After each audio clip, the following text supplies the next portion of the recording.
अस्सलाम वालेकुम students. Sindh public service commission SST BPS 16 के लिए सेकेंडरी स्कूल टीचर के लिए मैथमेटिक्स का जो पोर्शन है उसका लेक्चर नंबर 2 है। आज लेक्चर नंबर 1 में हमने क्या क्या पढ़ के रखा है वो मैं आपको थोड़ी सी डिटेल बता दूं कि प्रीवियस लेक्चर में हमने सेट ऑफ नेचुरल नंबर्स पढ़े थे। इसको हम डेनोट n से करते हैं, क्यों करते हैं ये भी बताया था। सेट ऑफ होल नंबर्स जो कहाँ से स्टार्ट होते हैं 0 से लेकर 1 2 3 तक, इसको हम W से डेनोट करते हैं। सेट ऑफ इंटीजर्स, इनको लिखने के दो तरीके हैं, एक लिखने का तरीका ये है, एक लिखने का तरीका ये है।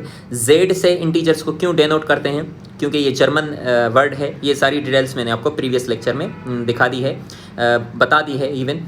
तो इंटीजर्स, और उसके बाद इवन नंबर्स कौन से होते हैं? इवन नंबर्स ये वाले होते हैं, पॉजिटिव भी होते हैं, नेगेटिव भी होते हैं, और जीरो भी इवन नंबर है।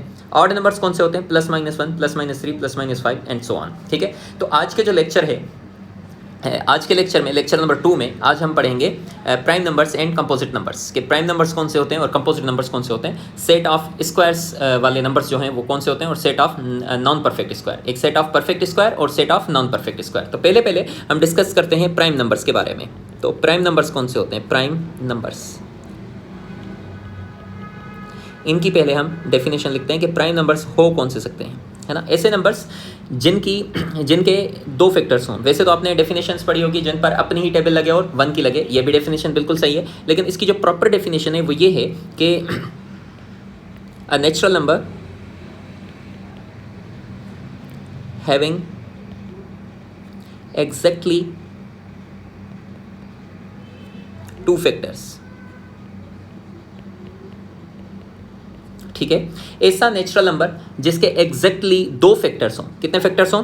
2 फैक्टर्स हों, तो फिर उसे हम क्या बोलते हैं? Prime number. जैसा कि नंबर्स कौन से हो सकते हैं, नंबर्स कौन से हो सकते हैं, तो इनको हम डेनोट करते हैं P से। क्यों? क्योंकि प्राइम नंबर है, P नंबर से डेनोट करते हैं। तो ऐसे नेचुरल नंबर्स कौन से हैं? एक नंबर है 2, एक नंबर है 3, एक नंबर है 5, एक नंबर है 7, एक नंबर है 11, एक नंबर है 13, एक नंबर है 17, एक नंबर है 19, 23 and so on.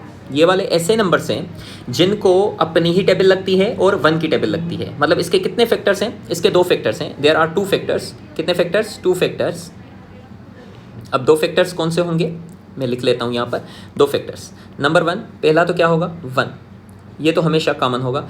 Number 2 the number itself, number itself. For example, इसको अगर मैं थोड़ा सा और डिफाइन करूं तो मैं ये लिखूंगा कि ये जो नंबर 2 है, 2 के कितने फैक्टर्स हो सकते हैं? एक 1 और एक क्या? 2।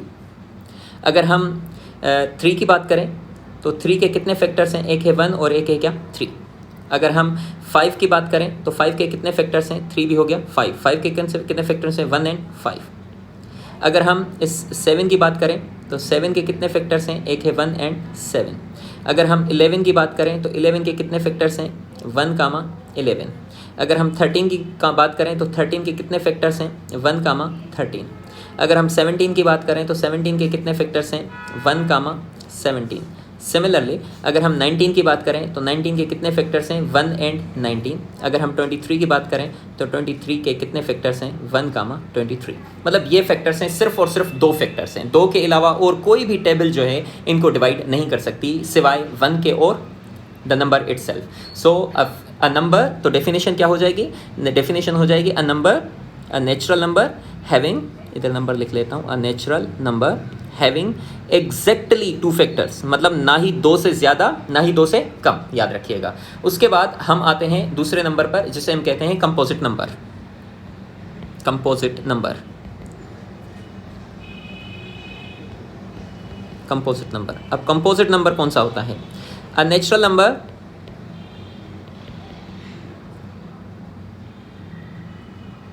a natural number having more than 2 factors। 2 से ज़्यादा होने चाहिए। अगर 2 होंगे तो क्या होगा? प्राइम होगा। अगर 2 से ज़्यादा हो गए, 2 से ज़्यादा का मतलब ये क्या है कि मोर देन 2, मतलब 2 से ज़्यादा वो 3 भी हो सकते हैं, 4 भी हो सकते हैं, 5 भी हो सकते हैं, 6 भी हो सकते हैं और बहुत सारे हो सकते हैं। तो ऐसे नंबर्स को हम क्या बोलते हैं? Composite numbers. For example, numbers कौन से हैं? इनको हम डेनोट कैसे करते हैं? C से। कंपोजिट नंबर नंबर्स कौन से होंगे?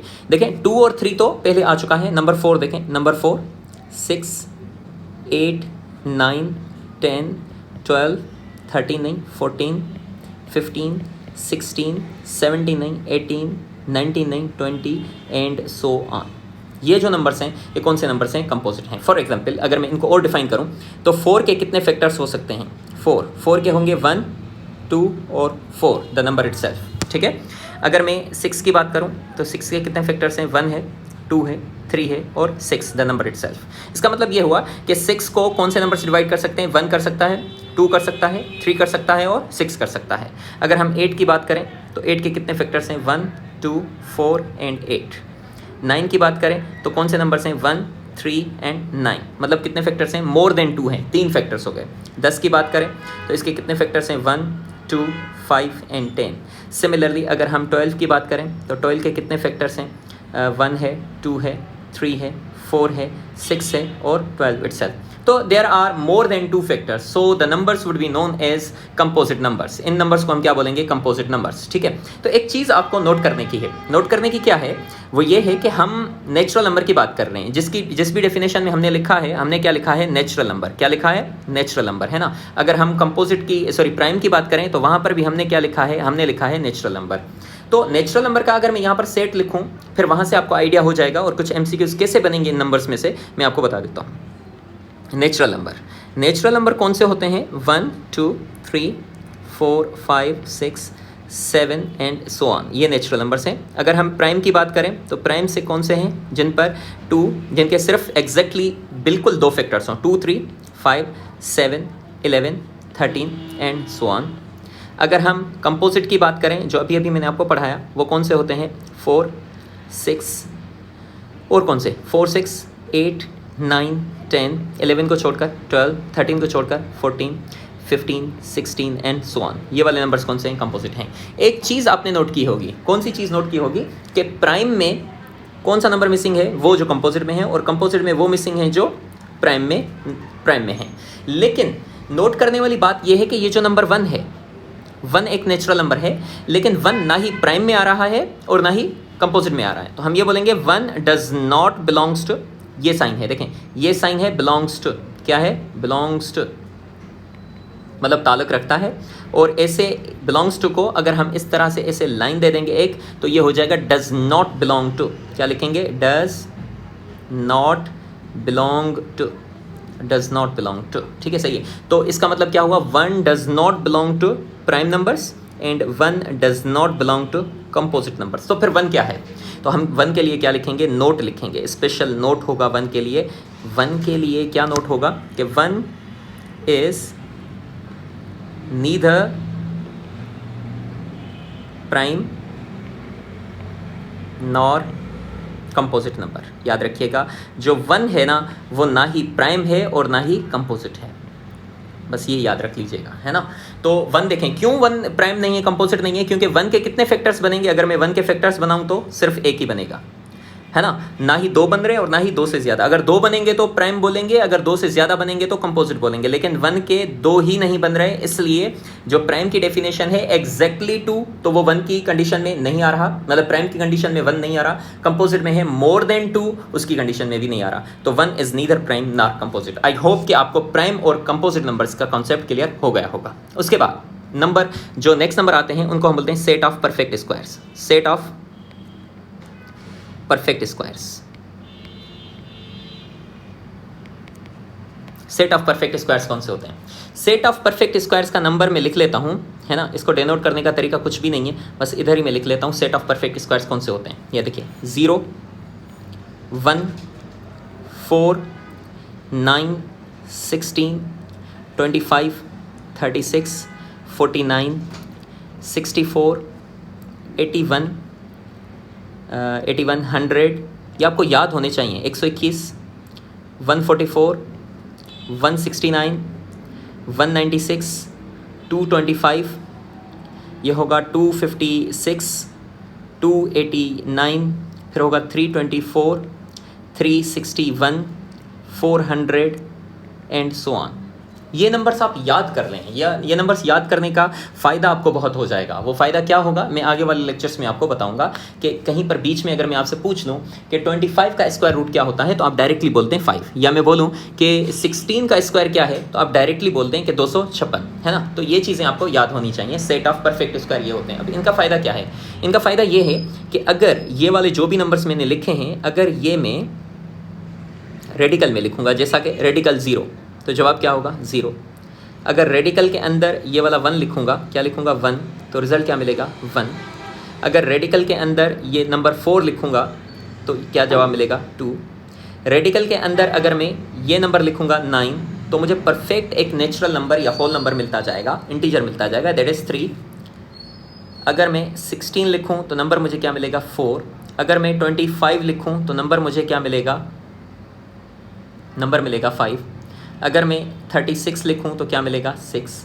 अगर मैं 49 लिखूं तो क्या मिलेगा 7। 64 लिखूं तो क्या मिलेगा 8। 81 लिखूं तो क्या मिलेगा 9। अगर मैं 100 लिखूं तो क्या मिलेगा 10। तो पहले दिन पर तो आप ये तकरीबन 10 नंबर 11 नंबर आप याद कर लें, फिर 5-5 करके आप अगले लेक्चर तक याद कर लीजिएगा। लेकिन ये याद करना 20 तक ज़रूरी है, बहुत ज़रूरी है। ये आपकी कैलकुलेशन को बहुत अच्छा बनाएंगे, इसलिए आपको ये नंबर्स याद करना ज़रूरी है, ठीक है। ये होते हैं सेट ऑफ परफेक्ट स्क्वायर। क्यों इनको सेट ऑफ परफेक्ट स्क्वायर इसलिए बोलते हैं क्योंकि अगर ये स्क्वायर रूट मतलब ये रेडिकल के फॉर्म में अगर अंदर लिखे जाएंगे तो ये परफेक्ट नंबर आपको मिलेगा। तो इन नंबर्स को हम क्या बोलते हैं, set of perfect square. Next number क्या होते हैं, set of non perfect squares. अब देखिए set of non perfect squares कौन से होते हैं, set of non perfect square, set of non perfect squares. अब ये देखिए ये नंबर्स कौन से होते हैं, इनको मैं डिनोट करता हूँ किससे, देखिए 0 1 तो परफेक्ट स्क्वायर है, फिर नंबर कौन से हैं 2, फिर कौन है 3, 4 जो है वो परफेक्ट स्क्वायर है, फिर नंबर क्या है 5 6 7 8 9 परफेक्ट स्क्वायर है, फिर 10 11 12 13 14 15, फिर 16 जो है वो परफेक्ट स्क्वायर है, 16 को छोड़कर 17 18 एंड सो ऑन। तो ये जो नंबर्स हैं ना, मतलब इन नंबर्स को छोड़कर, ये जो नंबर्स मैंने परफेक्ट स्क्वायर में लिखे हैं, इनको छोड़कर जो नंबर बीच में आते जा रहे हैं उनको हम बोलेंगे set of non perfect squares. अब set of non perfect squares क्यों लिखते हैं, क्योंकि कहानी अब ये होगी कि रेडिकल के अंदर अगर ये हम 2 लिखेंगे तो जवाब आपको कोई परफेक्ट नहीं मिलेगा, आपको क्या मिलेगा 1.414। अगर आप रेडिकल के अंदर ये वाला 3 नंबर लिखेंगे तो जवाब आपको मिलेगा 1.732। अगर आप रेडिकल के अंदर 5 लिखेंगे, रेडिकल 5, तो जवाब आपको क्या मिलेगा 2.2 एंड समथिंग। इसकी आप वैल्यू याद कर लीजिएगा, लेकिन ये 2 नंबर्स याद करना बिल्कुल ज़रूरी हैं कि रेडिकल 2 की वैल्यू क्या होती है 1.414 एंड सो ऑन। इधर 3 डॉट लग जाएंगे, है ना, ये आप बस 3 डॉट लगा दीजिएगा। इनका काम है, मैं जब आपको बताऊंगा इरेशनल नंबर्स में हम पढ़ेंगे, कल नहीं मतलब आज ही मैं लेक्चर नंबर 3 काट करूंगा जिसमें हम रेशनल और इरेशनल पढ़ेंगे, तो वहाँ पर मैं इनका कॉन्सेप्ट आपको बता दूंगा। लेकिन फिलहाल तक यहाँ तक इतना ही है कि अगर इन नंबर्स को, ये जो नॉन परफेक्ट स्क्वायर्स नंबर्स हैं, नॉन परफेक्ट स्क्वायर, इनको अगर हम रेडिकल में लिखेंगे तो आपको जो रिजल्ट है वो किस में मिलेगा, पॉइंट्स में मिलेगा। किस में मिलेगा, पॉइंट्स में मिलेगा, ठीक है। तो ये होते हैं set of non perfect square.